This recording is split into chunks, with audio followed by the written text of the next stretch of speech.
अब हम लोग बात कर लेते हैं हाइब्रिडाइजेशन कैलकुलेशन में थोड़ी किसी किसी को प्रॉब्लम आ रही है तो थोड़ा उसको देखते हैं।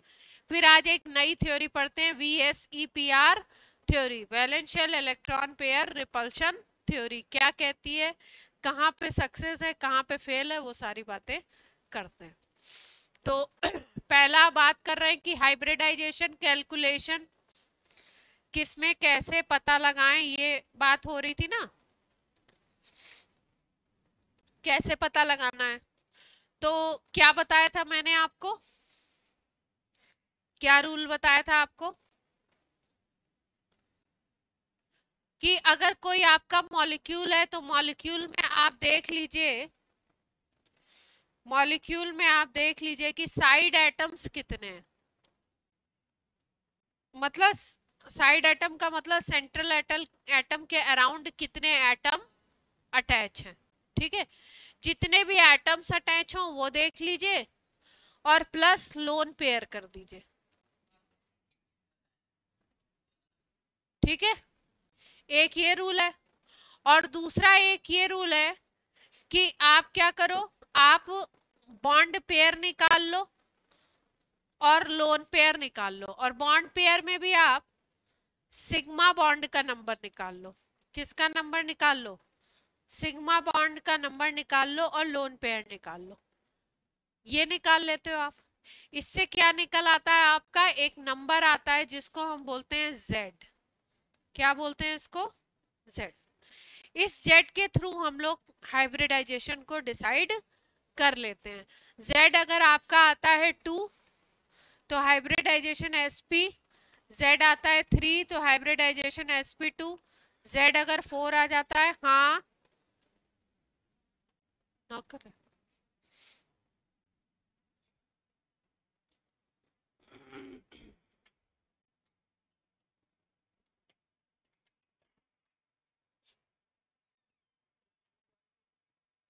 कौन है? नहीं नहीं नहीं नहीं, मेरी क्लास चल रही है। नहीं नहीं, मना कर दीजिए।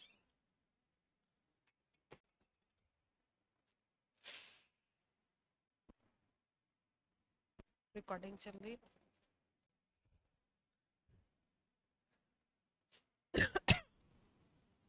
Z निकालते हैं, Z is equal to 5 sp3 d, Z is equal to 6 sp3 d2, Z is equal to 7 sp3 d3। ये तो पता है। अब Z निकालना सीख लें तो अपनी बात क्या होगी, बन जाएगी। देखो एग्जाम्पल ले लो, CH4 लिया था, निकाला था CH4 का। CH4 का कैसे निकालोगे, सेंट्रल एटम कौन सा है, कार्बन, साइड एटम कौन है, हाइड्रोजन। साइड एटम का नंबर कितना है, 4। साइड एटम का नंबर कितना है, 4। तो आपको क्या देखना है, साइड एटम कितने अटैच हैं वो, प्लस इसके कार्बन के ऊपर लोन पेयर कितने हैं। लोन पेयर का क्या मतलब होता है, हाँ, not participate in covalent bond, covalent bond formation में पार्टिसिपेट नहीं करेगा, पड़ा हुआ है उसके पास।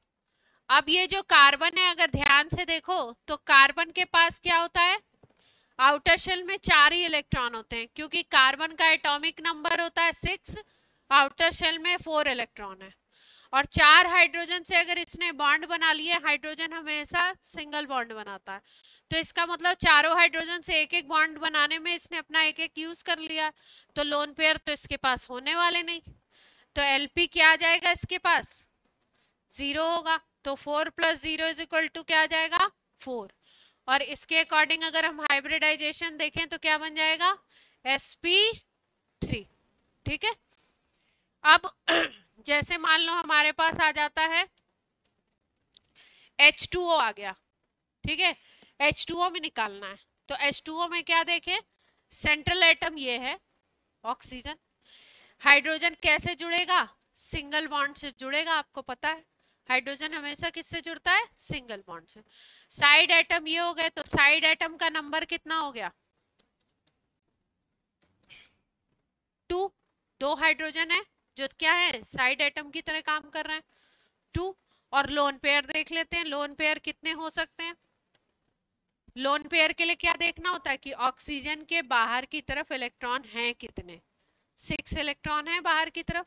6 में से 2 इसने कहाँ यूज कर लिए? यहाँ पे यूज कर लिए। 2 हाइड्रोजन से बॉन्ड बनाने में 2 इसने यूज कर लिए।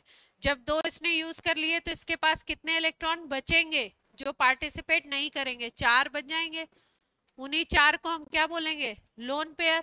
तो ये 4 नहीं लिखना है, पेयर कितने हैं वो देखने हैं। तो आपके लोन पेयर कितने हो गए? 2 हो गए। अब यहाँ पे अगर आप साइड एटम और एलपी को जोड़ते हो तो क्या आ जाएगा? बात सबको क्लियर हो रही है? sp3।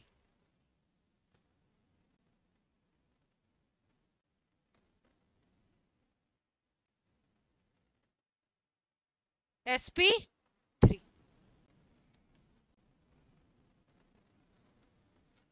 अब जैसे मान लो ये मॉलिक्यूल है XeO3। Good evening. XeO3। अब सबसे पहला काम क्या है? सेंट्रल एटम किस ग्रुप का है ये देखना पड़ता है। उसी से हमें पता लगता है कि आउटर शेल में कितने इलेक्ट्रॉन होंगे, या तो एटॉमिक नंबर कॉन्फ़िगरेशन मालूम हो। अब जैसे ये जीनॉन है तो जीनॉन होता है 18 ग्रुप का। किस ग्रुप का एलिमेंट है? 18 का। अगर 18 का है तो आउटर में कितने इलेक्ट्रॉन होंगे इसके? आउटर शेल में इलेक्ट्रॉन कितने होंगे? 8। 18 ग्रुप के आउटर शेल में कितने इलेक्ट्रॉन होते हैं? 8 होते हैं। अब जीनॉन जो होगा, साइड एटम इसमें कितने हैं? जीनॉन सेंट्रल एटम है तो साइड एटम कितने हो गए? ऑक्सीजन है साइड एटम, तो साइड एटम का नंबर कितना आ गया? 3। अब हमारा दूसरा काम क्या है? लोन पेयर पता लग जाए कि कितने लोन पेयर हैं, तो वो हमारे को बात समझ में आ जाएगी। अब ऑक्सीजन जो होता है, ऑक्सीजन क्या करता है? 2 बॉन्ड बनाता है। कितने बॉन्ड बनाता है ऑक्सीजन? एक ऑक्सीजन 2 बॉन्ड बनाएगा।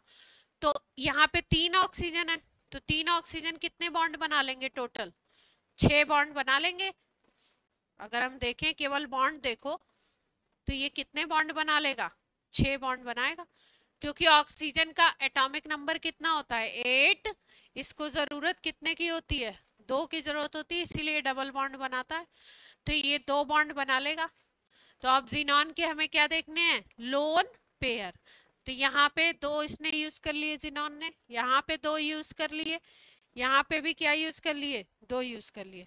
तो 8 इलेक्ट्रॉन में से इसने कितने यूज कर लिए जीनॉन ने? अपने 6 यूज कर लिए। तो अब तो 2 इलेक्ट्रॉन ही बचेंगे इसके पास। 2 इलेक्ट्रॉन का मतलब लोन पेयर कितने हो गए? एलपी कितना हो गया?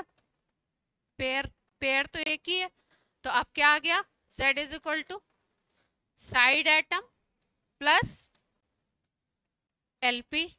तो साइड एटम कितने हैं? 3। एलपी कितना हो गया? 1। Z कितना आ गया? 4। तो Z4 के लिए क्या होता है? sp3 hybridisation. ठीक है, और कोई भी देख लेते हैं। जैसे मान लो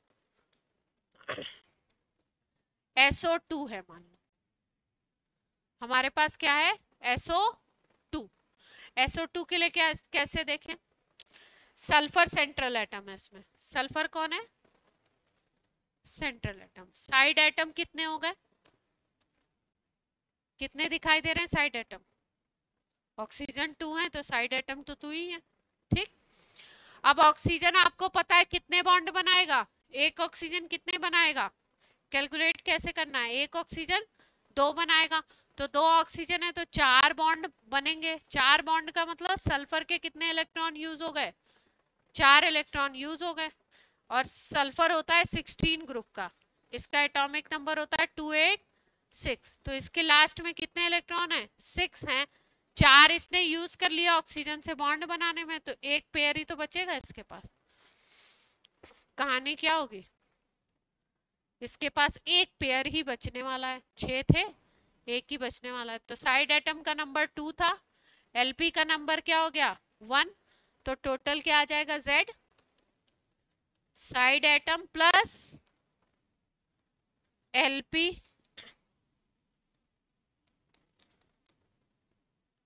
इसके लिए क्या होता है, sp2। पलक क्लियर हुई बात? अच्छा, अगर कहीं पे चार्ज आ जाता है, सपोज क्या आ जाता है, चार्ज, तो अगर नेगेटिव चार्ज आता है तो उन इलेक्ट्रॉन्स को सेंट्रल एटम में जोड़ दो, और अगर पॉजिटिव चार्ज आता है तो उन इलेक्ट्रॉन को सेंट्रल एटम में क्या करो, माइनस कर दो। अगर आयन की बात हो रही है और आपको यही रूल लगा के निकालना चाहते हो, आप किसकी बात हो रही है, आयन की, ठीक। जैसे हाँ हाँ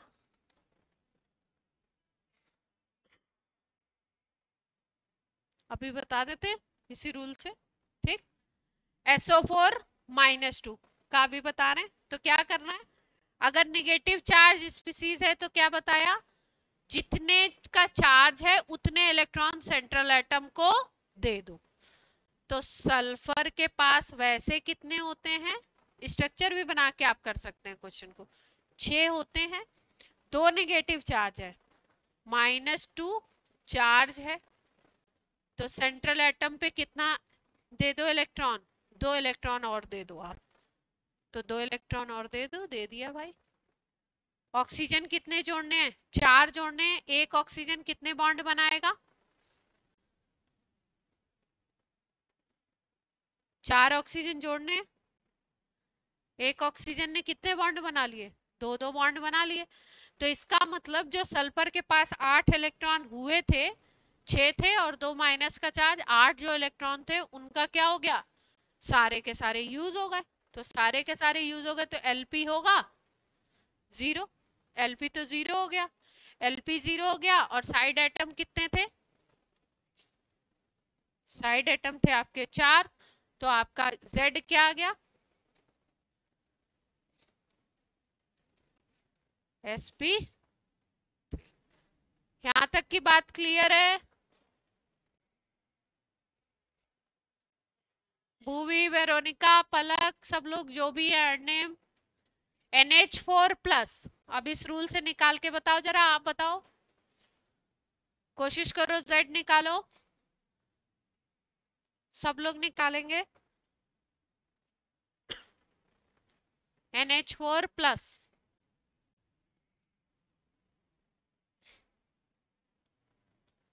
साइड एटम कितने हो गए, 4।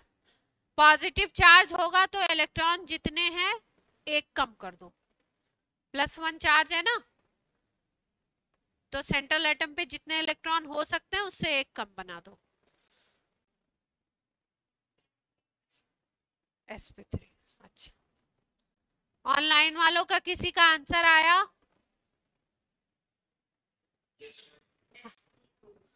sp4 नहीं होता है कोई हाइब्रिडाइजेशन, Z4 होगा, sp3। बताओ, नाइट्रोजन का एटॉमिक कैसे निकालना है, देखो हाँ मुझे आता है, या जो 12th के बच्चे उनको आता है इसलिए वो तेज कर लेते हैं, आपको स्टेप बाय स्टेप चलना है।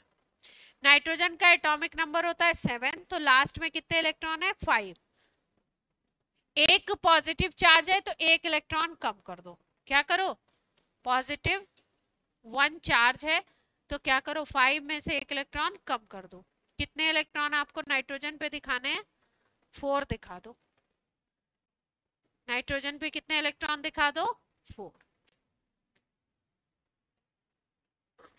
दिखा दिए भाई, 4 इलेक्ट्रॉन, 5 होने चाहिए थे लेकिन कितने दिखा दिए, 4 दिखा दिए हमने। हाइड्रोजन कितना है, 4 हाइड्रोजन है, तो हाइड्रोजन तो सिंगल बॉन्ड ही बनाने वाला है, आपको पता है, बना लिया। तो 4 के 4 इसके जो थे सारे के सारे क्या हो गए, यूज हो गए। जब सारे के सारे यूज हो गए तो क्या होगा आपका, साइड एटम कितने थे, 4, और LP कितना हो गया, 0, तो Z कितना आ गया, side atom plus LP, sp3 ठीक है। अब रजत आप कौन सा बोल रही थी? आप कौन सा बोल रही थी? XeOF4। XeOF4।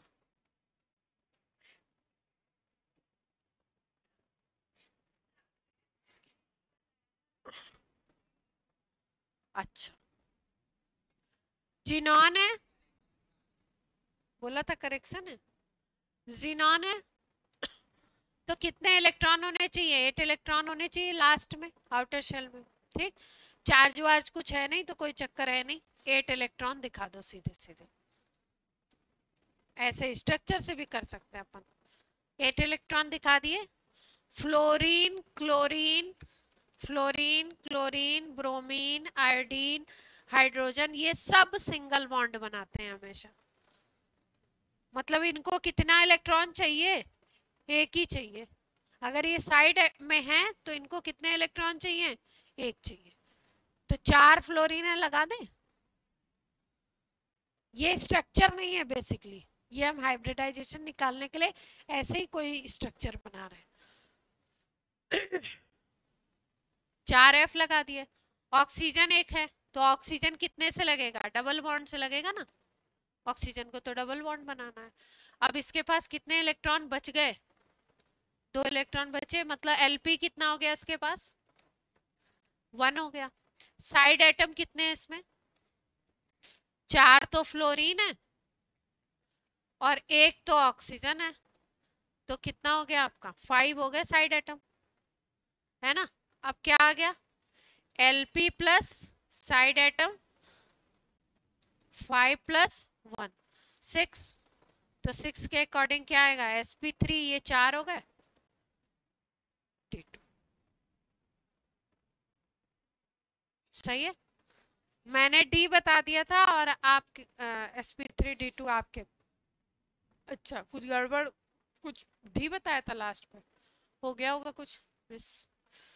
अब दूसरा वाला आपका बॉन्डिंग, ये बॉन्डिंग का भी तरीका यही है कि अगर आपको ये बनाने आता है स्ट्रक्चर, आप बना ले रहे हो कि कौन सा एटम कितने बॉन्ड बनाएगा, तो भी आप कर सकते हो। कैसे कर सकते हो बॉन्डिंग वाले से? इसी क्वेश्चन को बॉन्डिंग वाले रूल से, XeOF4, ऑक्सीजन ने बनाए 2 बॉन्ड, फ्लोरीन ने बनाए कितने बॉन्ड? Single single 4 bond. 2 हो गए, ये इलेक्ट्रॉन Lp, एक Lp हो गया। तो क्या बताया था मैंने? Sigma bond plus Lp।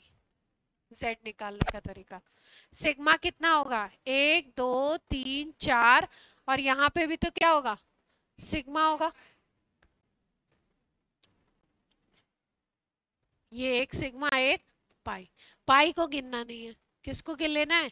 Sigma को। तो 5 सिग्मा बॉन्ड हो गए और Lp कितना है? 1।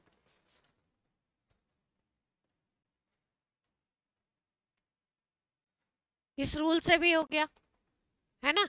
एक और रूल होता है। अब आप बोलोगे इतने सारे क्यों याद रखें? कभी कभी ऐसा होता है, कोई मान लो ऐसा स्ट्रक्चर दे दिया जिसमें कि आप स्ट्रक्चर से नहीं बना पा रहे हो, या आप अटक गए, तो आप एक रूल की जगह क्या करो? फिर उसमें दूसरा रूल अप्लाई करो।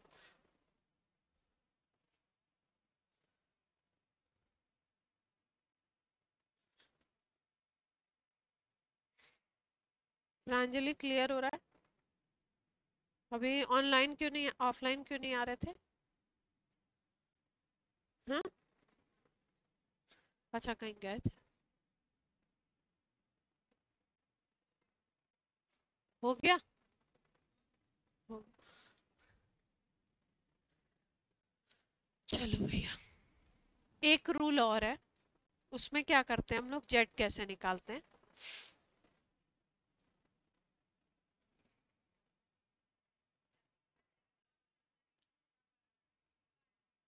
आएगा, हाँ? दूसरे की भी क्या जरूरत है? Half number of valence electron on central atom Ca बोले तो सेंट्रल एटम। प्लस अगर नेगेटिव चार्ज है तो क्या करना है, प्लस करना है। कितना नेगेटिव चार्ज है उसको प्लस करना है, और माइनस अगर उसमें क्या है पॉजिटिव चार्ज है तो उसको माइनस कर दो। और एक चीज और होती है इसमें, एलपी भी लेते हैं शायद। ये फॉर्मूला इतना बड़ा है कि है मुझसे अपनी अपनी क्लास में भी नहीं याद होता था और अभी भी नहीं याद होता है। नहीं, plus number of monovalent atom. Monovalent का मतलब जो केवल एक बॉन्ड बनाता है, जो केवल एक बॉन्ड बनाता है, जैसे hydrogen, chlorine, bromine, fluorine, iodine, ये वाले हो गए। जो दो बॉन्ड बनाएगा उसको नहीं काउंट करना है। ठीक है, करें, करके देखें इससे। चलो भैया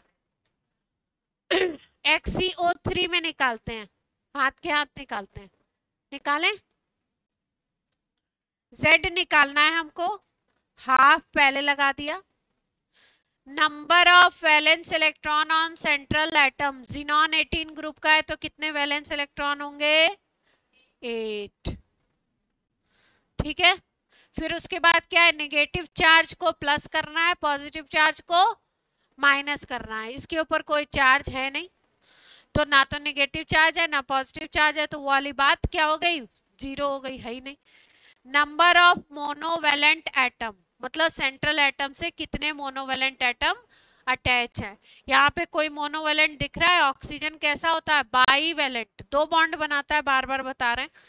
तो ऑक्सीजन सारी वैल्यू क्या हो गई, ये तीनों वैल्यू क्या हो गई, 0। तो अब क्या आ गया, 4 आ गया। तो कौन सा हाइब्रिडाइजेशन, क्लियर होती है बात, निकाल के बताएंगे। चलिए फॉर्मूला लिख लो, फिर निकाल के बताओ इससे भी।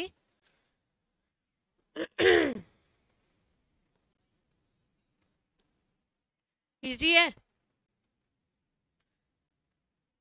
सामने क्या लगाना है, हाफ, फिर सेंट्रल एटम के वैलेंस इलेक्ट्रॉन, अगर पॉजिटिव चार्ज है तो उस चार्ज को माइनस कर दो, अगर नेगेटिव चार्ज है तो उस चार्ज को क्या कर दो, प्लस कर दो, plus number of monovalent atom.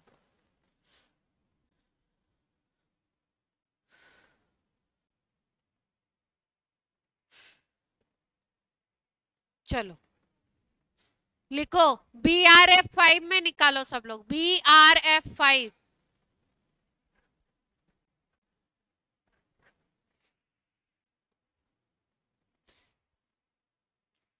BRF5, F5, BRF F5। सब लोग निकालने की कोशिश कीजिए इस रूल से। ब्रोमीन 17 ग्रुप का है तो लास्ट में 7 इलेक्ट्रॉन होंगे, फ्लोरीन भी 17 का है, सब 17 के।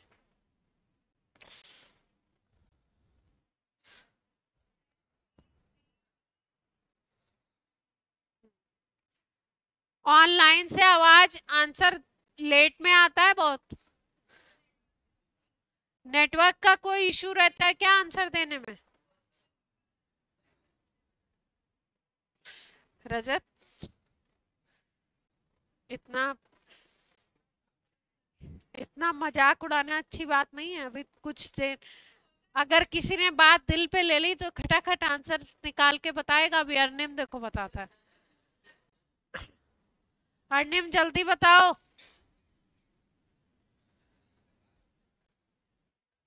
यहाँ पे लोग मजाक उड़ा रहे हैं कि ऑनलाइन वालों का नेटवर्क आंसर दे देते हैं पर आने में टाइम लगता है। तुम बता दो। अच्छा एसपी तो देखो वेरोनिका ने निकाल दिया आंसर, दिल पे ले लिया। चलो पहले क्या लेना है, वैलेंस इलेक्ट्रॉन, फिर क्या लेना है, चार्ज वार्ज लेना है, चार्ज वार्ज है ही नहीं। ठीक है, फ्लोरीन सिंगल बॉन्ड से जुड़ता है तो फ्लोरीन 5 हो गया, 5 फ्लोरीन है। वैलेंस इलेक्ट्रॉन कितने थे? 7। 6 आ गया Z। Z6 आ गया तो कौन सा आ जाएगा?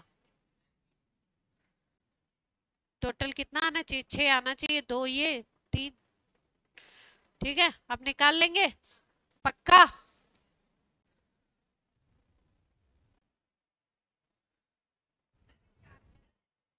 ICl3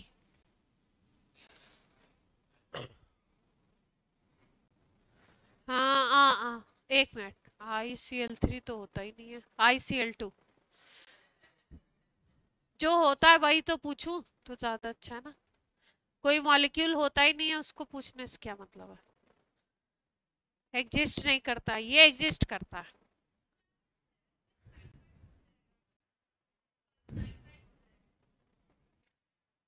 अब क्या करोगे?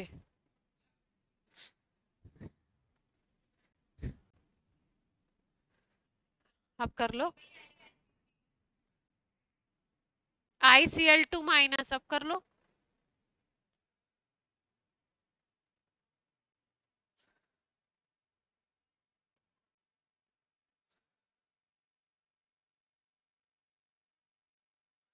क्या आ रहा है Bhuvi?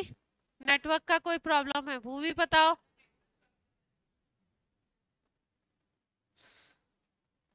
ICl2 minus sp3d। Pranjali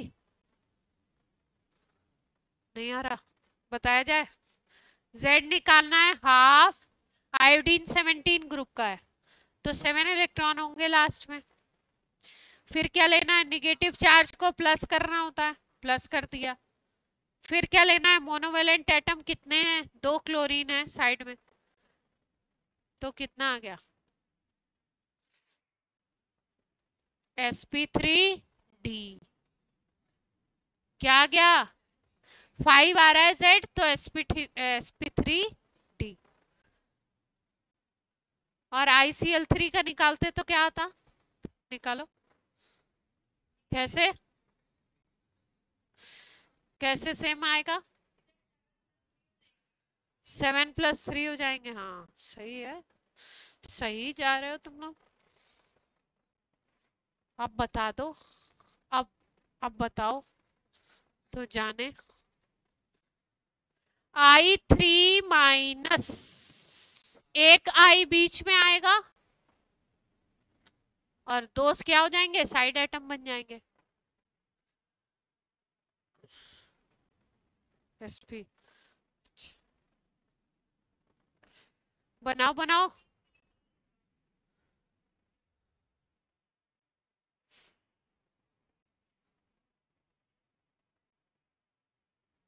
क्यों इससे नहीं कर पा रहे हो?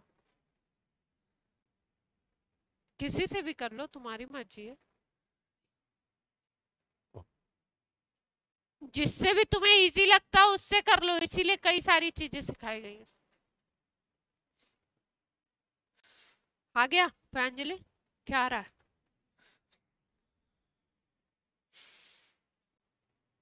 Seven plus 1।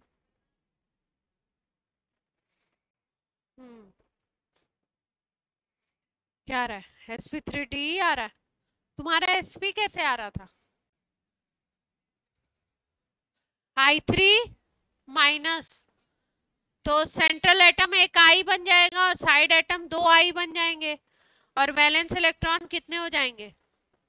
7, क्योंकि 17 ग्रुप का है। एक माइनस का चार्ज है तो माइनस का चार्ज प्लस हो जाता है। 2 आयोडीन है, मोनोवेलेंट एटम कितने हैं? 2, तो 10 आ गया, तो 5 आ गया। Z क्या आ गया? 5, तो sp3d।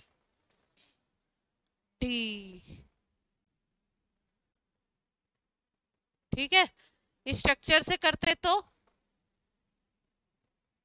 LP और उससे करते तो कैसे करते? I3 माइनस का LP वाले रूल से निकालो, सिग्मा प्लस LP से निकालो। I3 माइनस का ट्राई करो sigma plus LP, number of sigma bond plus LP से। निकाल। स्ट्रक्चर कैसे बनेगा? 7 इलेक्ट्रॉन होते हैं इसके पास और एक माइनस चार्ज हो गया।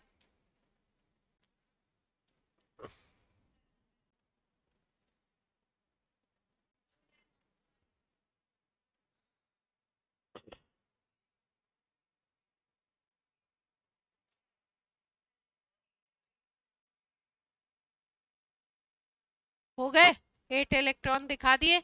आयोडीन के ऊपर माइनस चार्ज है तो 8 कर दिया। तो आपके क्या हो गए? सिग्मा बॉन्ड कितने दिखाई दे रहे हैं? 2। और एलपी कितने दिख रहे हैं? 1 2 3 5 आ गया।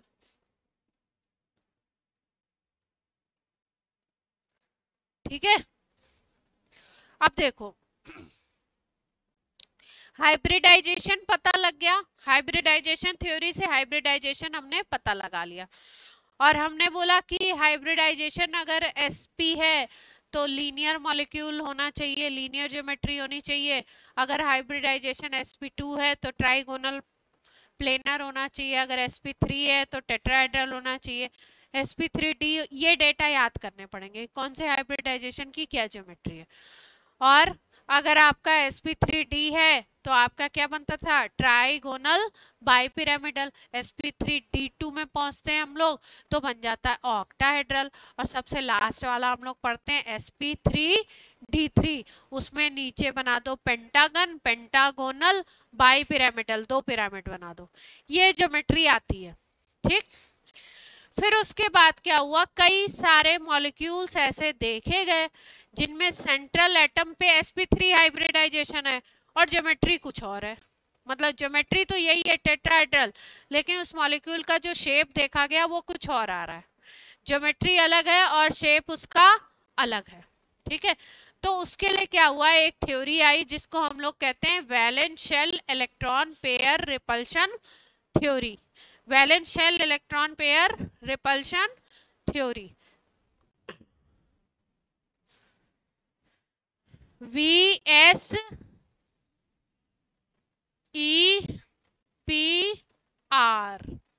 क्या है?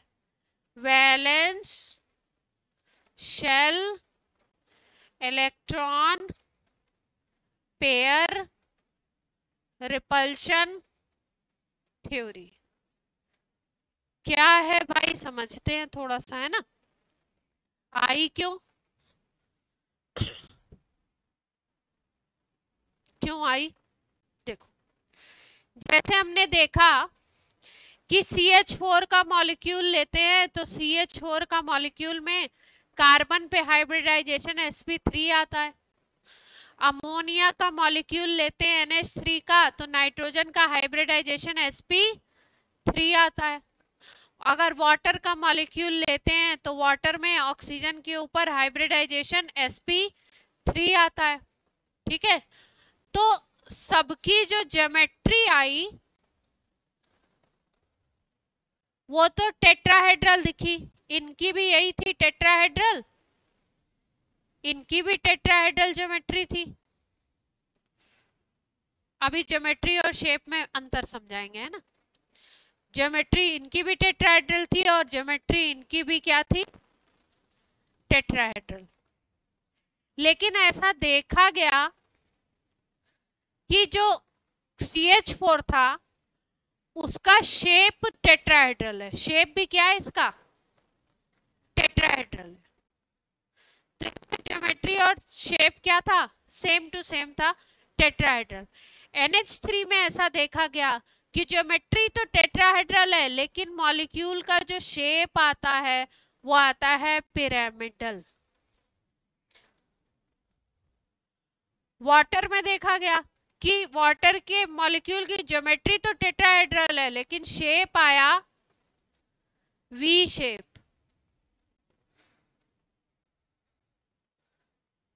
ठीक है, अच्छा, शेप, ज्योमेट्री, इन सब चीजों में हमें क्या देखना होता है कि कितने बॉन्ड बन रहे हैं, बॉन्ड पेयर कितने हैं और कितने लोन पेयर हैं। इन सब चीजों से डिसाइड होता है शेप और ज्योमेट्री।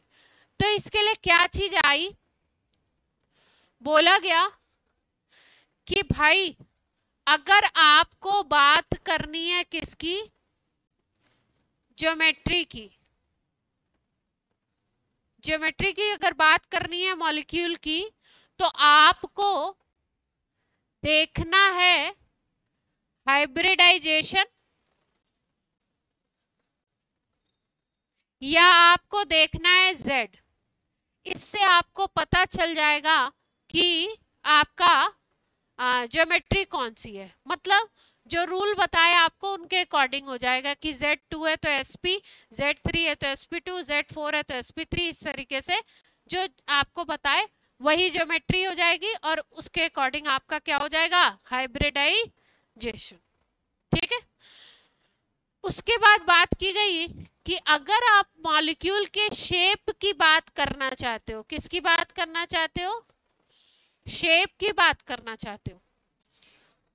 ठीक है, हाँ यही बताना चाह रहे हैं, अभी बताते हैं शेप और इसमें डिफरेंस। अगर एग्जाम्पल देखो तो एग्जाम्पल में ये डिफरेंस आया कि ज्योमेट्री थी टेट्राहेड्रल और शेप कैसा बना, पिरामिडल। ज्योमेट्री थी टेट्राहेड्रल और शेप कैसा बना, वी। ज्योमेट्री थी टेट्राहेड्रल और शेप भी कैसा बना, टेट्राहेड्रल। यहाँ पे ज्योमेट्री और ये क्या थे, सेम थे। तो बोला गया कि भाई शेप और ज्योमेट्री ये दोनों सेम कब आएंगे, जब मॉलिक्यूल में लोन पेयर नहीं होगा। मॉलिक्यूल में अगर लोन पेयर नहीं है तो क्या होगा, शेप और ज्योमेट्री क्या होंगे, दोनों के दोनों सेम होंगे उस मॉलिक्यूल के, शेप भी वही और ज्योमेट्री भी वही। लेकिन अगर आ जाता है क्या, लोन पेयर, मतलब अगर लोन पेयर प्रेजेंट है मॉलिक्यूल में तो क्या होगा, shape and geometry are not same. तब ये दोनों क्या होंगे, सेम नहीं होंगे। ठीक। तीसरी चीज, चौथी चीज कि ये जो VSEPR थ्योरी दी गई, इसमें मतलब इससे नहीं था कि कोई कितने बॉन्ड बना रहा है, 1 बना रहा है, 2 बना रहा है, 3 बना रहा है, 4 बना रहा है, इससे मतलब नहीं था। मतलब था लोन पेयर के नंबर से, और मतलब था कि कितने साइड एटम लगे हुए हैं, कितने साइड एटम लगे हुए हैं। मतलब इनका कंसर्न किससे था, लोन पेयर से कंसर्न था और साइड एटम से बेसिकली कंसर्न था इस थ्योरी का। ठीक है। सिंगल बॉन्ड बना रहा है या डबल बॉन्ड बना रहा है, इससे इनको कोई मतलब नहीं है। इसका मतलब मोटी मोटी बात अगर ये समझें तो VSEPR थ्योरी में सिंगल बॉन्ड और डबल बॉन्ड को कोई भी अलग से प्रायोरिटी नहीं दी गई। डबल बॉन्ड सिंगल बॉन्ड को क्या माना गया, अगर इस तरफ एक फ्लोरीन अटैच है तो उसको ये माना गया कि एक साइड एटम अटैच है। इस तरफ अगर एक ऑक्सीजन अटैच है तो उसको क्या माना गया कि एक ऑक्सीजन अटैच है। ठीक। अब देखो ध्यान से, अब इसका बेसिक कॉन्सेप्ट इस थ्योरी का देख लेते हैं। जैसे CH4 का मॉलिक्यूल है तो ज्योमेट्री है इसकी टेट्राहेड्रल। ठीक। कार्बन है और टेट्राहेड्रल वे में हाइड्रोजन अटैच है। ये जो इलेक्ट्रॉन है इनको हम लोग क्या बोलते हैं, बॉन्ड पेयर। क्या बोलते हैं इन इलेक्ट्रॉन को, शॉर्ट में इसको बोलते हैं BP। क्या बोलते हैं, BP। तो ये BP है, ये भी BP है एक, ये भी क्या है BP, और ये भी क्या है BP। ये सारे क्या है, बॉन्ड पेयर। कार्बन के आउटर शेल में 4 इलेक्ट्रॉन होते हैं और 4 के 4 इसने यूज कर लिए हैं। इसका मतलब Lp क्या होगा यहाँ पे, 0। Lp क्या होगा यहाँ पे, 0। इसी वजह से यहाँ पे ज्योमेट्री और शेप दोनों क्या आ गए, सेम आ गए। अगर बॉन्ड एंगल हम लोग देखेंगे तो यहाँ पे आता है 109 डिग्री। बॉन्ड एंगल कितना आता है 109 डिग्री 28 मिनट। अब NH3 को देखते हैं। NH3 में sp3 हाइब्रिडाइजेशन होता है। हाइब्रिडाइजेशन निकाल लें तो sp3 आ जाएगा। तो हमें क्या पता है कि शेप ज्योमेट्री कैसी होनी चाहिए, टेट्राहेड्रल। क्योंकि ज्योमेट्री में हमें लोन पेयर वगैरह उससे मतलब नहीं, हम जेड निकाल लें और हमें ज्योमेट्री पता लग जाती है। ठीक, अब NH3 का जो मॉलिक्यूल देखा गया उसमें ऐसे अटैच है, एक लोन पेयर है। लोन पेयर को ऐसे दिखाते हैं, ठीक है। तो जब आप बात करते हो शेप की, किसकी बात करते हो, शेप की, तो शेप की जब बात होती है तो शेप में लोन पेयर का कोई कंट्रीब्यूशन नहीं है, तो लोन पेयर को आप भूल जाते हो, इसको भूल जाओ। तो शेप कैसा दिखाई देगा, ये दिख रहा है, ये दिख रहा है, ये दिख रहा है, एक पिरामिड काइंड ऑफ दिखेगा। कैसा दिखेगा, एक पिरामिड काइंड ऑफ दिखेगा। इसका कोई कंट्रीब्यूशन नहीं है शेप में, तो इसकी वजह से शेप कैसा हो गया, पिरामिडल। अब इसका रीजन क्या है, देखो, valence shell electron pair repulsion theory कहती है कि जो बॉन्ड पेयर होते हैं उनके बीच में भी रिपल्शन फोर्स लगता है। क्यों, क्योंकि बॉन्ड पेयर में भी 2 इलेक्ट्रॉन है, दूसरे बॉन्ड पेयर में भी 2 इलेक्ट्रॉन हैं। तो यहाँ पे भी बॉन्ड पेयर के बीच में रिपल्शन फोर्स लगेगा, यहाँ पे भी लगेगा, यहाँ पे भी लगेगा, यहाँ पे भी लगेगा, ये पूरा इसमें लगेगा। तो बॉन्ड पेयर के बीच में भी रिपल्शन होता है। अगर किसी मॉलिक्यूल में लोन पेयर है तो लोन पेयर और बॉन्ड पेयर के बीच में भी लगेगा, बॉन्ड पेयर और बॉन्ड पेयर के भी बीच में लगेगा, इस बॉन्ड पेयर के बीच में, इस बॉन्ड पेयर और लोन पेयर के भी बीच में लगेगा। ये जो रिपल्शन लगता है, इस रिपल्शन के थ्रू मॉलिक्यूल में जो बॉन्ड पेयर होते हैं वो अपने आप को इस तरीके से अरेंज करते हैं कि रिपल्शन मिनिमम लगे। जैसे कि कल या परसों की क्लास में एक बात बताई थी ना कि 4 बच्चे हैं घर में और बहुत झगड़ा करते हैं, अगर 4 रूम अवेलेबल है तो बोल दिया जाता है भाई आप अलग अलग रूम में चले जाओ, इतना लड़ाई होता है। तो यहाँ पे क्या है, बॉन्ड पेयर लोन पेयर सब इलेक्ट्रॉन है, तो सबके बीच में क्या होता है, क्योंकि सेम चार्जेस हैं तो रिपल्शन होता है। तो इनको बोला जाता है कि भैया ऐसी पोजीशन अटेंड करो अपनी, ऐसा अपना प्लेस बनाओ कि रिपल्शन क्या हो, मिनिमम हो। तो मिनिमम के अकॉर्डिंग जो ज्योमेट्री बनती है, जो शेप, ज्योमेट्री तो सेम रहती है, जो शेप बनता है वो ये अटेन कर लेते हैं। ठीक, तो यहाँ पे आपसे पूछा जाता है कि इसके और इसमें ज्योमेट्री सेम थी, शेप क्यों अलग हो गया। शेप इसलिए अलग हो गया क्योंकि लोन पेयर की एंट्री हो गई, और लोन पेयर की एंट्री से हुआ क्या कि जो रिपल्सिव फोर्स देखा गया ना, रिपल्सिव फोर्स ऐसा देखा गया एक्सपेरिमेंटली कि लोन पेयर और लोन पेयर के बीच में जो रिपल्शन है वो ज्यादा लगता है in comparison to lone pair और बॉन्ड पेयर के बीच के रिपल्शन, और बॉन्ड पेयर और बॉन्ड पेयर के बीच के रिपल्शन। बोला गया कि बॉन्ड पेयर और बॉन्ड पेयर में जो रिपल्सन फोर्स लगेगा उससे ज्यादा किसके बीच लगता है, लोन पेयर और बॉन्ड पेयर। और अगर कहीं पे 2 लोन पेयर हैं तो लोन पेयर के बीच में और भी ज्यादा लगता है। मान लो यहाँ पे 4 न्यूटन का फोर्स लग रहा है तो यहाँ लगेगा 10 का, यहाँ कितने का लग जाएगा, 20 का लग जाएगा, तो ज्यादा का फोर्स लग रहा है। तो इस मॉलिक्यूल में कोई लोन पेयर नहीं था, तो यहाँ पे कौन से रिपल्शन थे, ओनली बीपी रिपल्शन था, बॉन्ड पेयर रिपल्शन। ठीक, यहाँ पे क्या हुआ, ये बीपी रिपल्शन यहाँ पे लगेगा, कौन सा लगेगा, बीपी। यहाँ पे कौन सा लगेगा, बीपी। यहाँ पे कौन सा लगने लगा, बीपी एलपी। यहाँ पे कौन सा लगने लगा, बीपी एलपी। अभी बताया बॉन्ड पेयर से ज्यादा कौन सा होगा, लोन पेयर बॉन्ड पेयर। ठीक है, इधर फोर्स लग रहा है 6 न्यूटन का, इधर फोर्स लग रहा है 6 न्यूटन का, इधर से लगने लगा 12 न्यूटन का फोर्स, ज्यादा लगने लगा। तो क्या होगा, मॉलिक्यूल थोड़ा सा दब जाएगा। लोन पेयर ने क्या किया, बॉन्ड पेयर को थोड़ा सा इधर से पुश कर देगा, ये लोन पेयर इस बॉन्ड पेयर को क्या करेगा, थोड़ा पुश करेगा।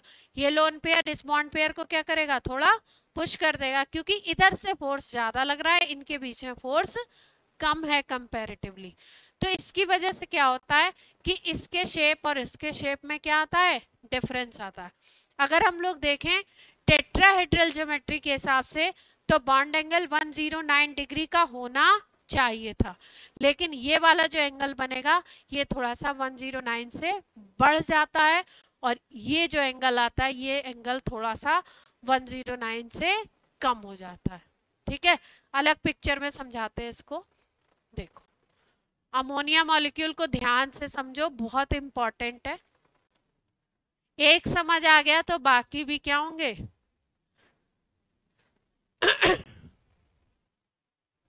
ठीक।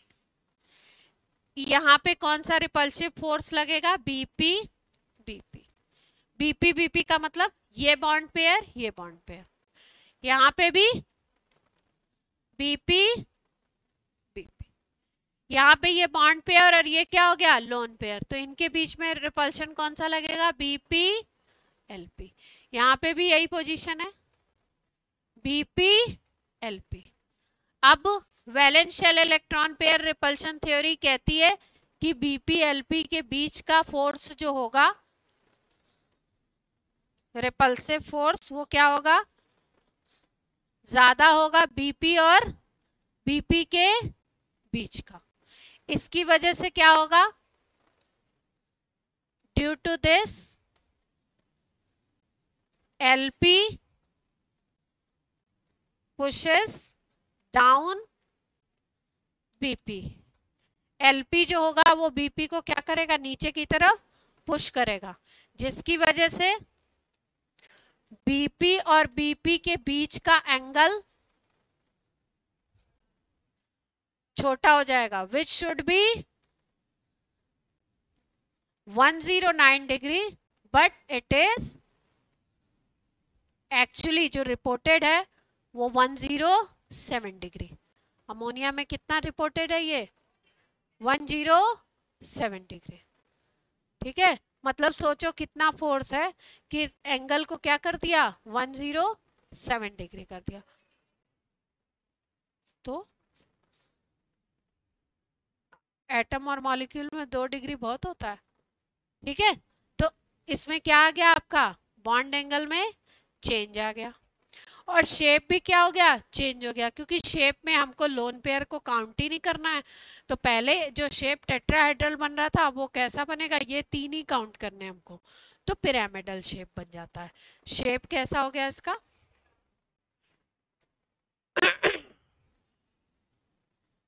तो valence shell electron pair repulsion theory क्या कहती है कि इलेक्ट्रॉन पेयर जो भी हैं, बॉन्ड पेयर हो या लोन पेयर हो, वो अपने आप को इस तरीके से अरेंज करते हैं कि उनके बीच में जो रिपल्सिव फोर्स लगे वो क्या लगे, मिनिमाइज रिपल्सिव फोर्सेस। और बॉन्ड एंगल बेसिकली होता क्या है, अगर बॉन्ड एंगल की बात करो तो बॉन्ड एंगल होता है, बॉन्ड एंगल कम हो गया ना, बॉन्ड एंगल होता क्या है ये तो समझ लो, 3D में 2 बॉन्ड्स के बीच का एंगल,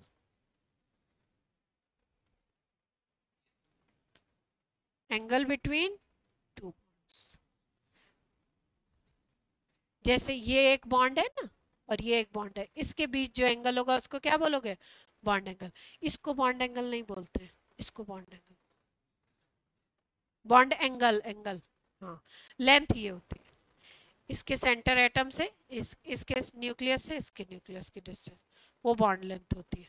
ठीक है, तो बॉन्ड एंगल जो 109 होना चाहिए था, sp3 का मतलब एंगल कितना होना चाहिए, 109। लेकिन अमोनिया के केस में क्या हो गया, एक लोन पेयर की एंट्री हो गई, जिसकी वजह से बॉन्ड एंगल क्या हो गया आपका, 2 डिग्री कम हो गया। रिपोर्टेड कितना है, 107।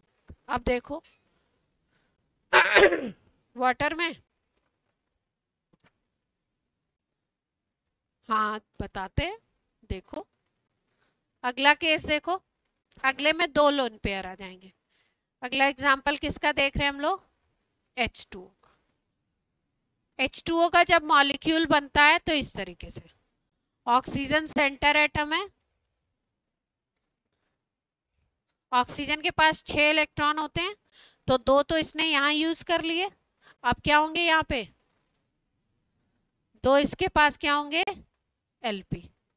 ऑक्सीजन के पास कितने लोन पेयर होते हैं, 2। अब देखो यहाँ कौन कौन से रिपल्सन लगेंगे। ये तो बीपीबीपी, बीपीएलपी, बीपीएलपी और एक और लग जाएगा ना,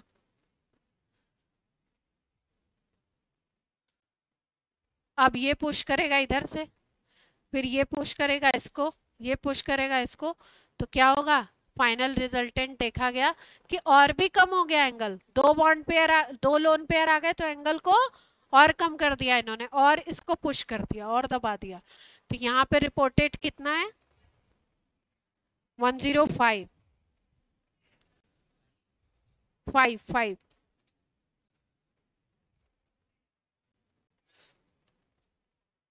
वाटर में 104 दे रखा है एनसीईआरटी। चलो भाई 104 याद कर लो, हमने तो 105 ही याद किया था। नहीं, हमने 105, 104 पॉइंट कुछ होता है।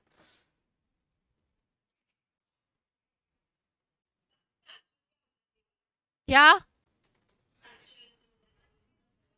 एक्चुअल जो तुम्हारी एनसीईआरटी कह रही है, हमने राउंड फिगर में 105 लिया, हमारे टीचर्स ने जब बताया था तो हमें 104 सिखाया था। तुम्हारी एनसीईआरटी कह रही है कि 104.5। क्या वहां बॉन्ड एंगल नहीं, उसको बॉन्ड एंगल डिफाइन नहीं करते, रिपल्शन लगेगा। बॉन्ड एंगल जो होता है वो 2 बॉन्ड पेयर के बीच में होता है।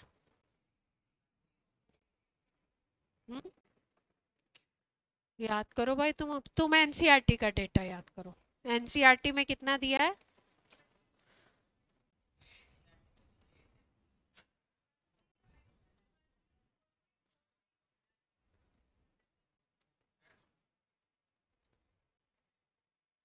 ठीक है। तो आपको बात क्या समझ आई कि जब लोन पेयर आ जाता है मॉलिक्यूल में तो ज्योमेट्री और शेप में अंतर आ जाता है, डिफरेंस आ जाता है। अगर लोन पेयर 0 है तो ज्योमेट्री और शेप क्या होंगे, सेम होंगे हाइब्रिडाइजेशन के अकॉर्डिंग। जो आपको 6 ज्योमेट्री याद करवाई है वही याद रखनी है, टेट्राहेड्रल, ट्राइगोनल, प्लेनर, फिर उसके बाद आपकी कौन सी थी, लीनियर, फिर आपकी trigonal, bipyramidal, pentagonal, bipyramidal, octahedral. ये रेगुलर हैं। ये कौन सी हैं, रेगुलर ज्योमेट्री हैं। रेगुलर ज्योमेट्री तब मिलेगी जब लोन पेयर क्या होगा, 0, लोन पेयर होगा नहीं उसमें। और अगर लोन पेयर है तो ज्योमेट्री और शेप में क्या होगा, डिफरेंस आएगा। अब कैसे कैसे आएगा, कितने कितने लोन पेयर होंगे तो कैसे कैसे ज्योमेट्री शेप बनेगा, उसकी बात हम लोग कर लेते हैं। वो किसने एक्सप्लेन किया था, VSEPR थ्योरी ने। इसीलिए इस थ्योरी के जो बुक में ऑर्डर दिया है वो ये दिया आपका, VSEPR पहले बताई गई, हाइब्रिडाइजेशन बाद में बताया गया। लेकिन हाइब्रिडाइजेशन टीचर्स पहले इसीलिए बताते हैं कि फिर वो Z निकालना, हाइब्रिडाइजेशन सबका जिक्र इस थ्योरी में है। तो 1-2 समझते हैं। Z इज इक्वल टू, मान लो हमारा क्या है, 2। किसका केस समझ रहे हैं हम लोग, VSEPR थ्योरी से। Z इज इक्वल टू हमारे पास क्या है, 2। Z इज इक्वल टू 2 होने का मतलब क्या है, Z होता है आपका lone pair plus bond pair, या आप कह सकते हो lone pair plus sigma electron. ठीक है, पक्का, sigma bond, not electron, sigma bond, lone pair plus sigma bond. ठीक है, या बुक्स में लिखा रहता है lone pair plus bond pair. अब यहां पे क्या ध्यान रखना है, एजम्पशन क्या है कि भैया अगर सिंगल बॉन्ड है तो उसको भी क्या लोगे आप, एक बॉन्ड पेयर लोगे, और अगर डबल बॉन्ड है तो उसको भी क्या लेना है, एक बीपी ही काउंट करना है। मतलब साइड में कितने एटम्स लगे हुए हैं उनको देखना है। 4 लगे हैं तो क्या हो जाएगा, चाहे डबल बॉन्ड से लगे हो आप उसको क्या काउंट करोगे, एक 4 बीपी ही काउंट करोगे। ठीक, अब देखो Z इज इक्वल टू 2 है, Z इज इक्वल टू अगर 2 है तो हाइब्रिडाइजेशन क्या होगा, sp, ये पहले से हमको पता है। ठीक, तो ज्योमेट्री क्या होनी चाहिए और शेप क्या होना चाहिए,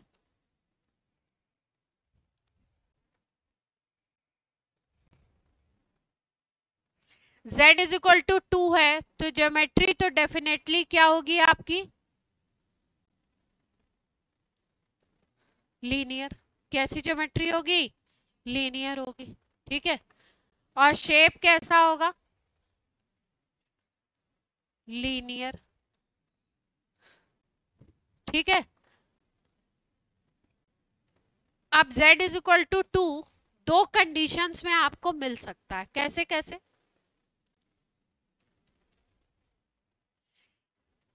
ये होता है बीपी प्लस एलपी।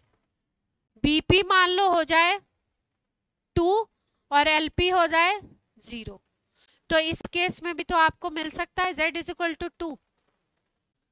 और एक दूसरा केस ऐसा भी बन सकता है कि बीपी भी 1 हो और एलपी भी 1 हो, तब भी Z इज इक्वल टू 2 बन जाएगा। ठीक है, बीपी भी क्या हो आपका 1 हो और एलपी भी क्या हो आपका 1 हो। अब बात कर लेते हैं, जैसे मान लो एग्जांपल लेते हैं, BeCl2 ले लो। कौन सा मॉलिक्यूल ले लिया हमने, BeCl2। BeCl2 को अगर देखो तो बेरिलियम Cl के साथ सिंगल बॉन्ड बना लेता है। B का एटॉमिक नंबर होता है 4, तो आउटर शेल में कितने इलेक्ट्रॉन होते हैं 2, तो Lp होगा क्या, इस पे Lp होगा,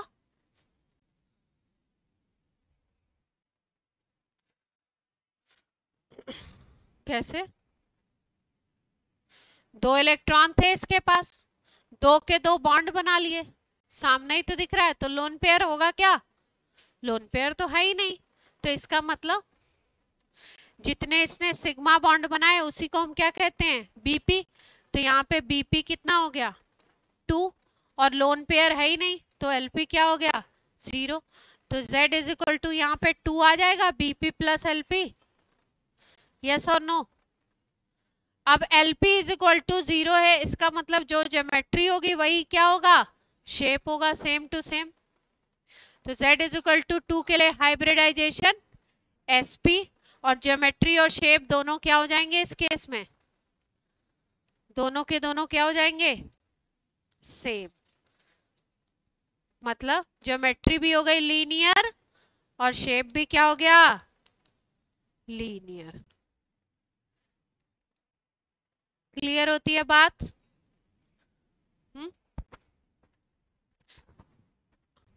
अब देखो, अब कोई एग्जाम्पल ऐसा देखें जिसमें BP 1 हो और LP भी क्या हो 1 हो, कोई हो सकता है ऐसा क्या, सोचो सोचो सोचो सोचो।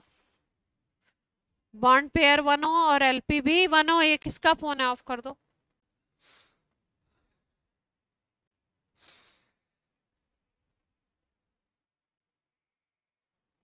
NCERT लाए हो, कोई लाया, फर्स्ट एग्जाम्पल देख लें इसका।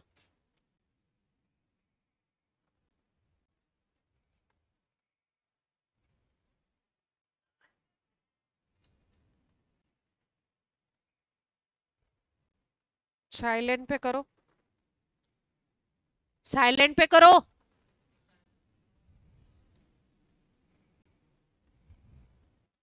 फेंक दूंगी मैं उठा के तुरंत,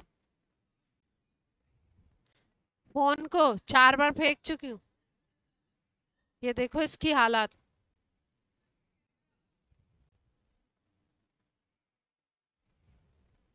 हालात दिख रहे हैं इसके? ठीक है, और गुस्सा आ जाए तो आपको भी। देर नहीं लगेगी मुझे बिल्कुल भी।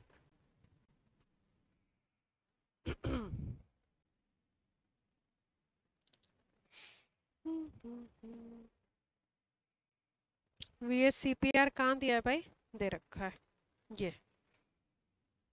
देखो, अगर हम लोग बोलें कि बॉन्ड पेयर एक कर दो और लोन पेयर एक कर दो, तो देखो जहां पे भी बॉन्ड पेयर एक कहने का मतलब है कि एक ही एटम से बॉन्ड बना रहा है। तो जब भी दो एटम के बीच में बॉन्ड बोलेंगे ना, तो वहां पे ज्योमेट्री और शेप का कोई कॉन्सेप्ट होगा ही नहीं।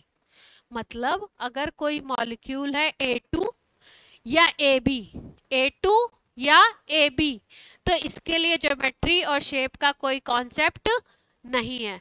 जब तक कि तीन चीजें ना आए तब तक कि क्या होगा? ज्योमेट्री और इसका कोई कॉन्सेप्ट नहीं है। मतलब जैसे ये वाला मॉलिक्यूल हो गया, H2 हो गया ना, तो H2 को अगर देखो तो यहाँ पे BP कितना होगा? 1। LP है क्या? 0। जहां पे भी BP अगर 1 है, बॉन्ड पेयर क्या है? 1 है। मतलब एक एटम दूसरे इस एटम से जुड़ा हुआ है। बस दो एटम का ही बाई एटॉमिक मॉलिक्यूल है, डाई एटॉमिक मॉलिक्यूल है, उनके लिए ज्योमेट्री और शेप का कोई कॉन्सेप्ट है ही नहीं। तो क्या याद रखेंगे? कैसा मॉलिक्यूल है? डाई एटॉमिक अगर मॉलिक्यूल है तो वहां पे ज्योमेट्री और शेप के बारे में कोई भी डिस्कशन नहीं है। क्यों? क्योंकि जब तीन एटम होते हैं तभी ज्योमेट्री या शेप आती है। दो के बीच में उसको लीनियर भी नहीं बोलते हैं। दो एटम अगर एक दूसरे से जुड़े हुए, लीनियर भी नहीं है। ऐसा नहीं कि ए ये है, बी ये है, तो ये ज्योमेट्री और शेप हो गया। नो, जब तक तीन एटम नहीं आएंगे तब तक कोई डिस्कशन ज्योमेट्री और शेप का नहीं होगा। इसीलिए जो ये वाला केस है जिसमें BP1 और LP1 करने हम, ये केस पॉसिबल नहीं है।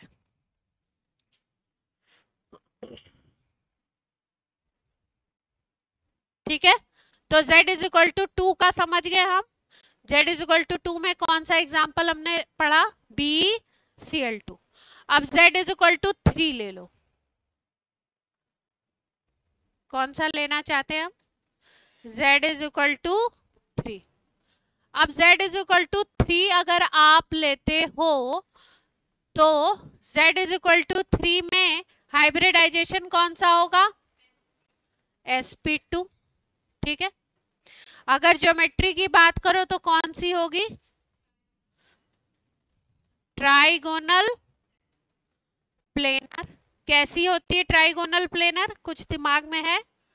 120 पे तीनों अटैच होंगे, सेंट्रल एटम बीच में, और 120 डिग्री पे तीन के तीन अटैच होंगे। ज्योमेट्री ये हो जाएगी। ठीक, शेप के बारे में बात कर लेते हैं। BP प्लस LP होगा Z।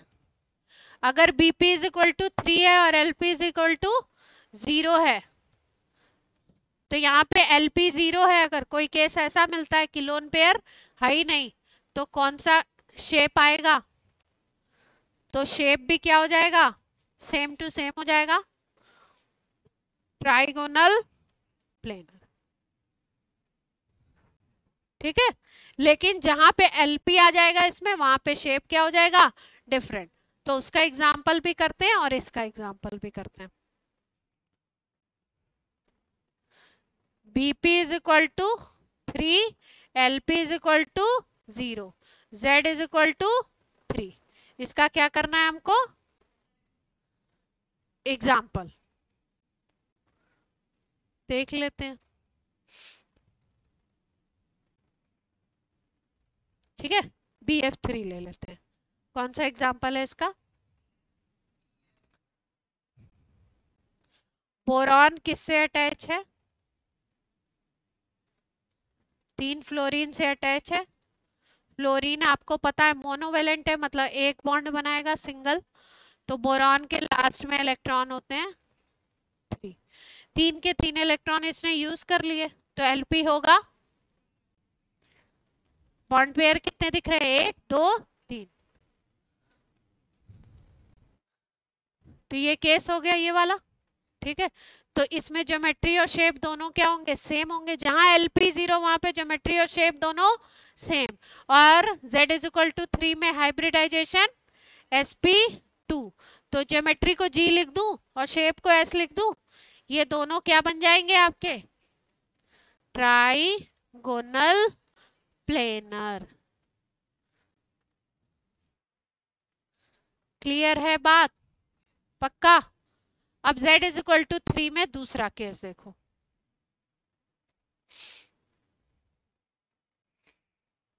आप ऐसा भी तो कर सकते हो, Bp2 ले लो और Lp1 ले लो, ऐसा कर सकते हैं ना, Bp प्लस Lp3 होना है तो Bp कितने ले ले, 2 ले ले, और Lp क्या ले ले हम लोग, 1 ले लें। इसका एग्जाम्पल देखते हैं, Bp प्लस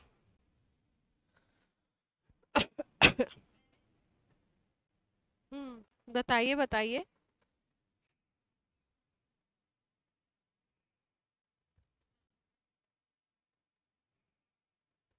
कौन सा, देखो ये ले लो, एग्जाम्पल देखो इसका, SO2 ले लेते हैं, कौन सा मॉलिक्यूल ले लें, SO2, सल्फर PCl3 भी ले सकते हैं, सल्फर डाइऑक्साइड कैसे बनेगा, सल्फर के लास्ट में इलेक्ट्रॉन होते हैं 6, सल्फर बना दिया, ऑक्सीजन कितना बॉन्ड बनाएगा, बना लिया ऑक्सीजन ने 2 बॉन्ड, ऑक्सीजन के सल्फर के पास कितने इलेक्ट्रॉन थे टोटल, 6 थे, 2 इधर 2 इधर, 4 यूज हो गए, तो एक क्या बच जाएगा इसके पास, एक क्या बच जाएगा, लोन पेयर। तो ये केस कौन सा हो गया, Bp इज इक्वल टू 2। अच्छा बताया था आपको कि VSEPR में डबल बॉन्ड और सिंगल बॉन्ड को क्या मानते हैं, एक ही बॉन्ड पेयर मानोगे, ये 2 इलेक्ट्रॉन देख करके, 2 बॉन्ड देख करके 2 बॉन्ड पेयर नहीं काउंट करेंगे, बॉन्ड पेयर कितना मानेंगे इसको, 1, ये VSEPR के लिए केवल, ये एक 2 बॉन्ड पेयर, एक Lp आपको दिख रहा है, तो Z इज इक्वल टू 3। अब क्योंकि लोन पेयर आ गया तो ज्योमेट्री तो वही रहने वाली है, sp2 के अकॉर्डिंग कौन सी थी, ट्राइगोनल प्लेनर, लेकिन शेप क्या हो जाएगा, चेंज हो जाएगा। शेप में मैंने आपको क्या बताया कि शेप में लोन पेयर को भूल जाते हैं, लोन पेयर का कोई कंट्रीब्यूशन नहीं है, इसको भूल जाओ, तो इस शेप को बोलते हैं वी शेप, वी भी नहीं है एग्जैक्टली, अगर वैसे बोले वी बोल दिया, लेकिन ये इनवर्स वी है, उल्टा वी है ना, वी शेप, बेंट शेप या एंगुलर, 3 नाम है इसके, क्या क्या नाम है, वी शेप बोलते हैं, या बोलते हैं बेंट, या बोलते हैं एंगुलर, मुड़ा हुआ।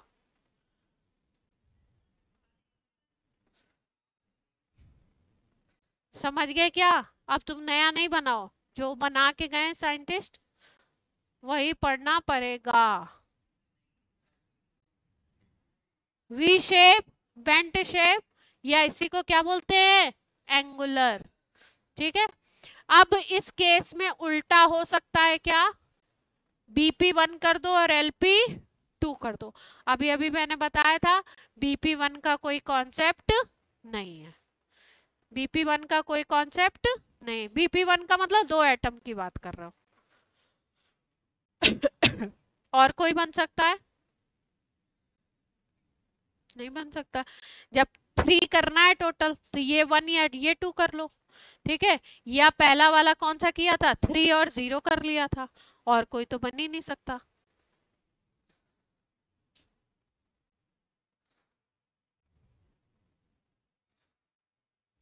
क्या दिक्कत है, कोई प्रॉब्लम है, O3 आपसे पूछा गया O3 का मॉलिक्यूल का आप शेप बताओ, ज्योमेट्री बताओ, O3 मॉलिक्यूल है, शेप बताना है, ज्योमेट्री बतानी है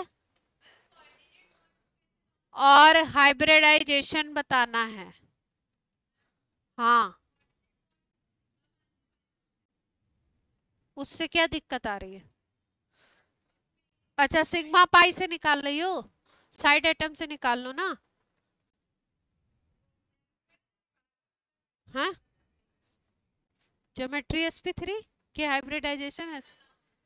शेप बताओ, ज्योमेट्री बताओ और हाइब्रिडाइजेशन। हाँ, क्या बोल रही हो, फिर से बोलो।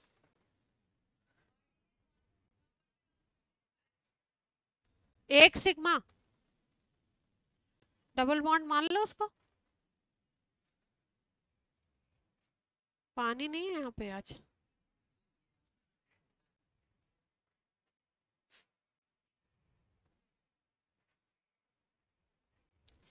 चलो सवाल निकालो हर्ष, कॉपी पेन नहीं है, निकालो। आशा निकालो, तुम्हारा ध्यान क्या है तुम लोगों का? O3, शेप बताइए, ज्योमेट्री बताइए, हाइब्रिडाइजेशन बताइए, बीपी बताइए, एलपी बताइए।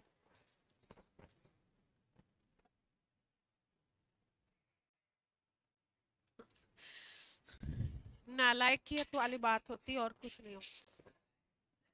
sp3 कोई ज्योमेट्री है, हाइब्रिडाइजेशन है ना ये,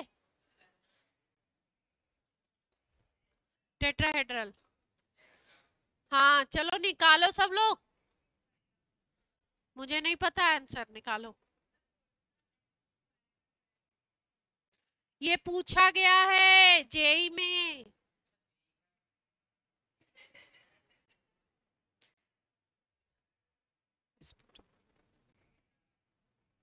कैसे निकाला, कौन से रूल से निकाला है? पहले पहले वाले से, बॉन्ड बना लिया और एलपी देख लिया ऐसे।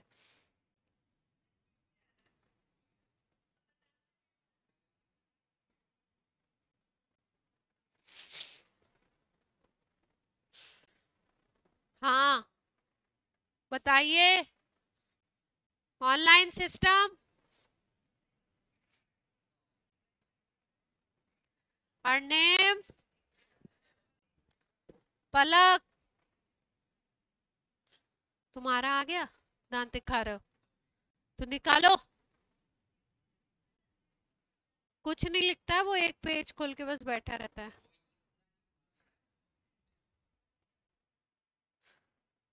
जल्दी बताओ, ऑनलाइन वाले बच्चे आवाज आ रही है या नहीं आ रही है तो बोल दो। अच्छा तो आंसर तो दो फिर, तुम्हारी भी आ रही है, आंसर दे दो।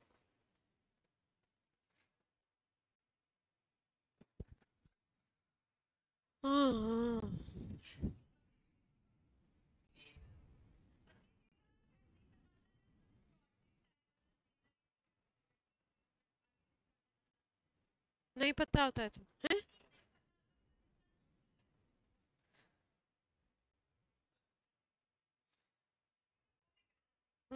चलो हर्ष बताओ कैसे निकाला। हर्ष एक्सप्लेन कर रहे हैं मुझे और मैं आपको। हाँ पलक, बताना चाहते हो बताइए।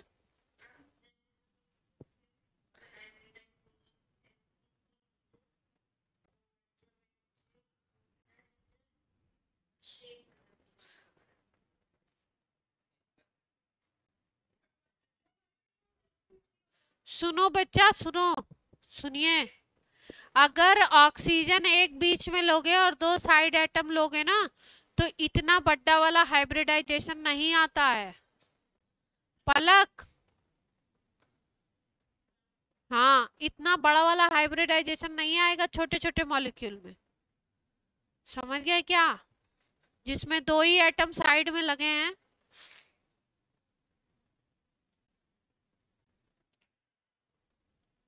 बता दो। हाँ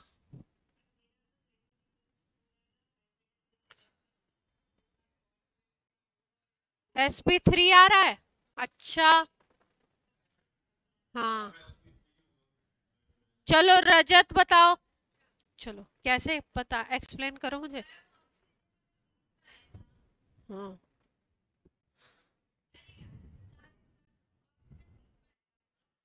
रजत कह रही है ऑक्सीजन को बीच में कर लिया, ठीक है भाई। इस पे 6 इलेक्ट्रॉन होते हैं, ठीक है। चलिए इधर इधर 2 ऑक्सीजन, इसको डबल बॉन्ड बना दो फिर, और एक कोऑर्डिनेट बॉन्ड बन जाएगा, 2 इलेक्ट्रॉन ले लेगा ये इधर से। हाँ, अब देखो जो ये आपका डबल बॉन्ड है ना, उसको भी एक बॉन्ड पेयर लेते थे, और जो ये कोऑर्डिनेट बॉन्ड है इसको भी क्या लेंगे, एक बॉन्ड पेयर ही लेंगे। तो इसको भी आप 1 बीपी ही काउंट करोगे, और इसको भी आप क्या काउंट करोगे, 1 बीपी ही काउंट करोगे। तो 2 हो गए क्या आपके पास बीपी, और एलपी कितना है, एलपी तो ये रहा 1, तो क्या बन गया 2 बीपी प्लस 1 एलपी, क्या आ जाएगा 3। तो sp2 शेप कौन सा दिख रहा है, जो वाटर में अभी दिखा था, वी शेप। क्लियर है बात, शेप में इसको देखना नहीं है ऊपर वाले को, इन दोनों को देख लो कैसा शेप बन रहा है, V shape. Hybridisation sp2 shape हो गया वी शेप, और ज्योमेट्री कौन सी हो गई, sp2 के हिसाब से कौन सी होती है, trigonal planar, TP, trigonal planar. Clear है, ठीक है।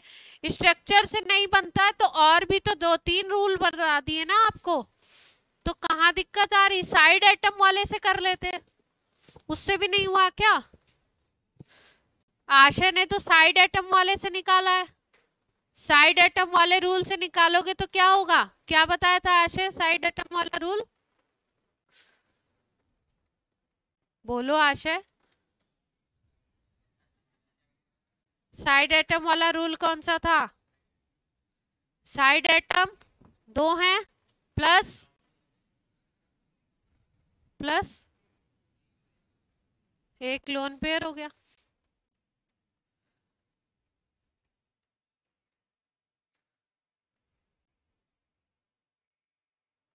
ठीक है। तो करना क्या है, देखो जैसे ये बना दिया ना मैंने, पहले आपने हाइब्रिडाइजेशन निकालना है, फिर हाइब्रिडाइजेशन के हिसाब से ज्योमेट्री बना लेनी है, क्या बना लेनी है, ज्योमेट्री। तो आपको sp2 पता लग गया, तो आपको ये समझ में आना चाहिए कि ज्योमेट्री कुछ ऐसी आएगी, क्या आएगी, ज्योमेट्री ऐसी आएगी। अब इन ऐसी में क्या होगा, ये ऑक्सीजन एक को बीच में रख दो, 2 ऑक्सीजन को इधर इधर रख दो, ठीक है। तो अब यहाँ पे क्या बचता है, अब हमारे पास तो O3 है, तो पक्की बात है यहाँ पे क्या होगा, लोन पेयर होगा, पक्की बात है यहाँ पे क्या आएगा, एलपी आएगा, ठीक। ऐसे चलना है कि ये तो मैंने जैसे स्ट्रक्चर आपको बना दिया, आपने स्ट्रक्चर नहीं बनाना है, तो आपको ऐसे सोचना है कि sp2 आया, ज्योमेट्री तुरंत ड्रॉ करिए, 3 एटम है, तीनों को एक को सेंटर में रख के बाकी 2 को फिक्स करिए, उसके अलावा जो पोजीशन बचेगी वो क्या बनेगी, LP। और जैसे ही LP आए वैसे ही ज्योमेट्री और शेप क्या होंगे, सेम नहीं हो सकते, ठीक है। एक क्वेश्चन और करिए फिर जाइए, कहाँ, किसका, कहाँ से, चलो एक और करके बता दो जल्दी से। शांत, वीडियो ऑन है तो वीडियो में फालतू की बातें नहीं करनी है। चलो ClF3, चलो ClF3 हाइब्रिडाइजेशन बताना है, ज्योमेट्री बतानी है, शेप बताना है, हाँ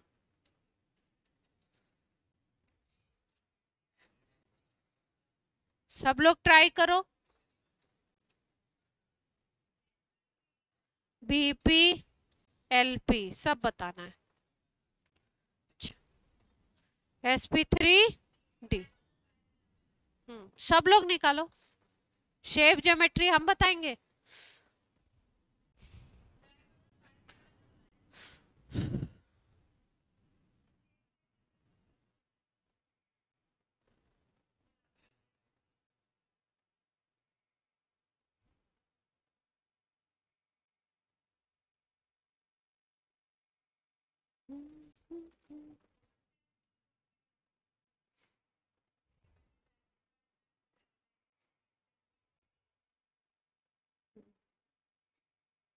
सबसे पहले क्या निकालना है? हाइब्रिडाइजेशन। तो हाइब्रिडाइजेशन कैसे निकाला? साइड एटम कितने हैं? 3 और 3 क्लोरीन के, अगर 3 इलेक्ट्रॉन 3 फ्लोरीन ने यूज कर लिए तो उसके पास 4 बच जाएंगे। तो 4 कैसे काम आएंगे उसके? लोन पेयर की तरह। तो लोन पेयर कितने हो गए उसके? 2। ये साइड एटम है और ये क्या हो गया? एलपी। तो 5 आ गया। 5 का मतलब हाइब्रिडाइजेशन इज sp3d। sp3d बोलते ही ज्योमेट्री कौन सी आनी है? Trigonal bi pyramidal. आप बना लो। और ये बनाना है। देखो ये बन गया। इस पे क्या रखना है आपको? Cl को रखना है। ठीक है। अब सोचने की बात है कि F3 को कहां पे रखें, F को कहां पे रखें। देखो ध्यान से सुन लो। जो इलेक्ट्रोनेगेटिव एटम होते हैं ना, उनको कोशिश की जाती है ये वाली पोजीशन देने की, ये वाली। ठीक है। इस पोजीशन को कौन सी पोजीशन कहते हैं? एक ये वाली पोजीशन है, ये एक्सियल है, और ये वाली जो होगी वो कौन सी होगी? इक्वेटोरियल।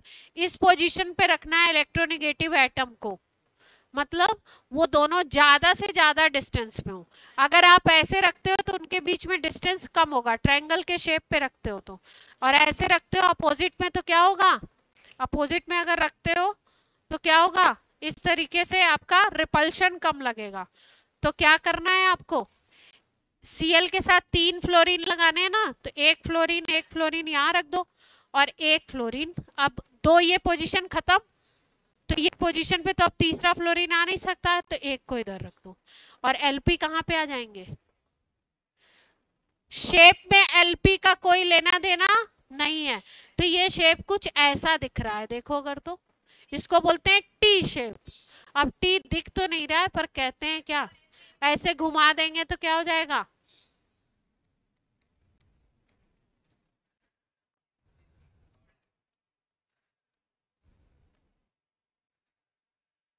बहुत बार पूछा गया है।